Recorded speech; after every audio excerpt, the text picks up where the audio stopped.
What up, my cream popsicles? Having enslaved Pokemon fight for you is great fun, but after many battles you wanna relax, and nothing is as relaxing as farming. In Monster Harvest, you farm your own Pokemons, or as the game calls them, planimals, to fight for you. This game is like Stardew meets Pokemon, and then you get what we have here, Monster Harvest. I think this game will be really enjoyable for all the filthy casuals out there, and it will be available on Steam, Nintendo Switch, PlayStation 4 and the Xbox One on the 19th of August 2021. But you can already play the demo as we speak, so you can hop on right now. With that being said, let's get into it.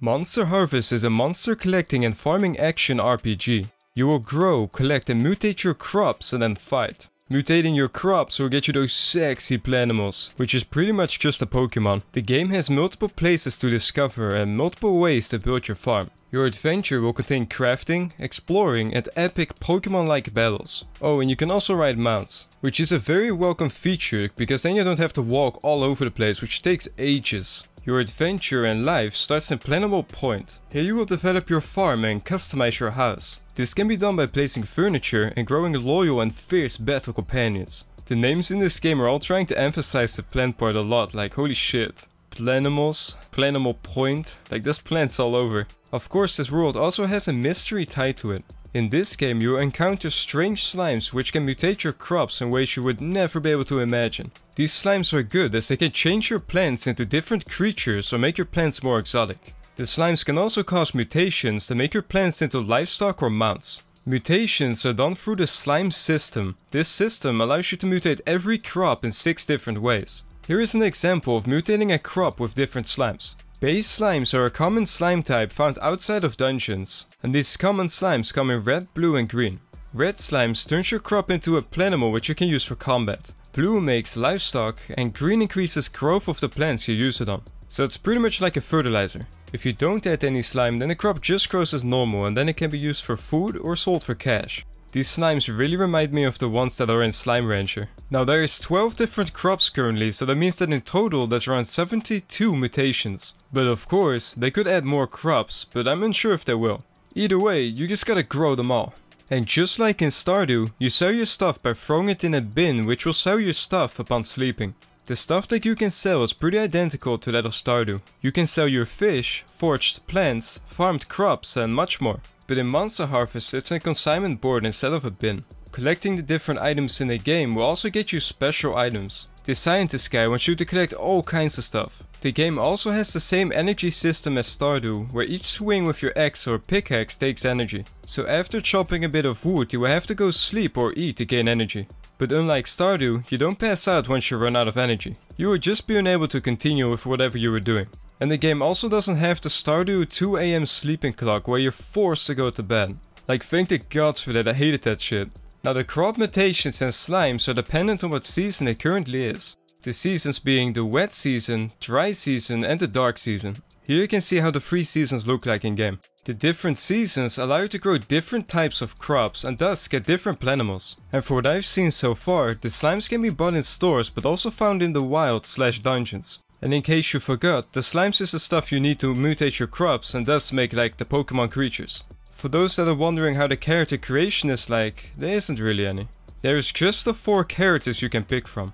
But just like in Pokemon, player customization really isn't the focus here. The game is focused on the chill and casual gathering and upgrading side of things with a Pokemon twist. Of course, extra customization options are always welcome. I do gotta say, the game's music gets on my nerves after a while, because it just keeps infinitely looping without any downtime.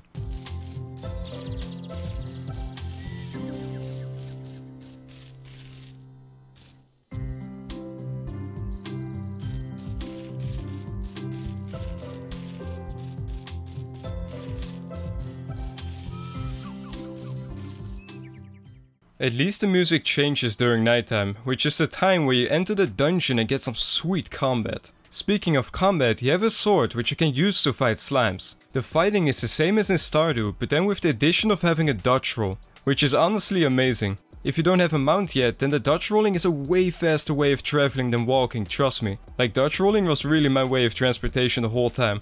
Now there is enemies that you can't fight with your sword, which is in the dungeon. These monsters you have to fight with your pets slash Pokemons. No, wait, I mean planimals. These fights are in the typical Pokemon turn-based fashion, but unlike in Pokemon, you can actually see the enemies instead of them randomly spawning in grass.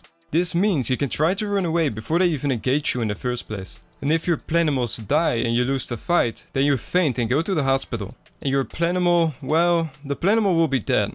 But if they die, you get a special item which can be used to improve your soil and grow even stronger planimals the next time around. So it's a sweet sacrifice really. I also met this mysterious man in the dungeon who sold hybrid seeds, which was pretty neat. Too bad I was broke as hell so I couldn't afford any. But it's definitely cool to see the dungeon filled this way. It just made me want to go back to find him again so I could finally buy the seeds. It made the intrigue build up, you know.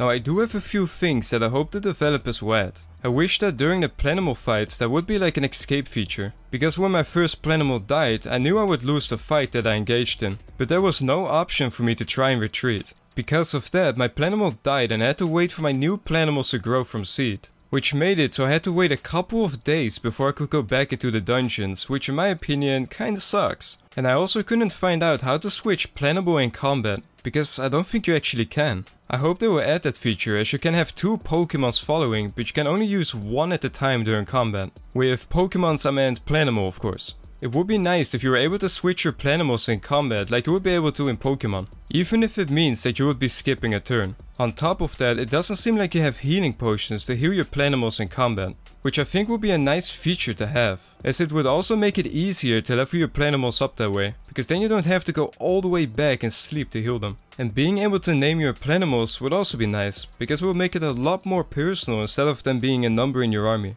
Even if your planimals were meant to die, it just adds a lot more personality. When it comes down to the combat, it's a bit bland at first, considering level 1 planimals only have 1 attack. But once leveled up, you get 3 attacks per planimal. So if they implement you being able to switch planimal in combat, then it would make the combat a lot more meaningful. Because then you can have this little tag team going on. Especially once you combine it with different planimal strengths and weaknesses. For the rest, there's a few technical improvements I would like to see, like being able to press escape to close your inventory instead of having to go up to the cross with your mouse every time.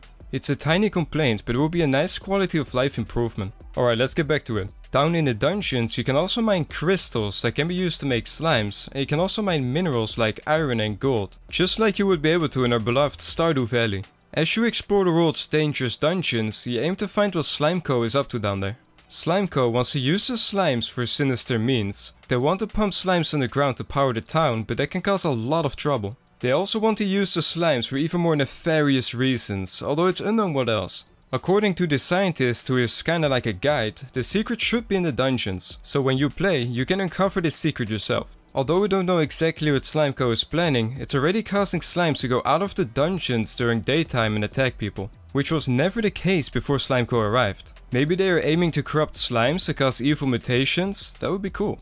The game also has locals like in Stardew Valley, which you can build relationships with, which I will tell more about later. These locals host different festivals like the Planimal Parade, where the locals show their creations, or the Night Festival, which is like a cozy camping trip. Now there is more than 2 different festivals, but the rest are kept secret. But let's get back to the locals. Each local can be befriended and they all have their own favorite hangout. Some are shop tenders and others experiment with slimes, like this crazy guy. It is worth mentioning that Monster Harvest has already been delayed 4 times in the past, but it looks like now it will actually release on its planned release date. But I honestly think it was good that they kept delaying it, because it is so much worse to release a broken and incomplete game that people will be paying for. Cyberpunk. The reason the game got delayed so many times is because the developers wanted the game to have a lot more features before it got released. So now they've overhauled the whole NPC system and so forth. In my opinion, this is how every developer should do it.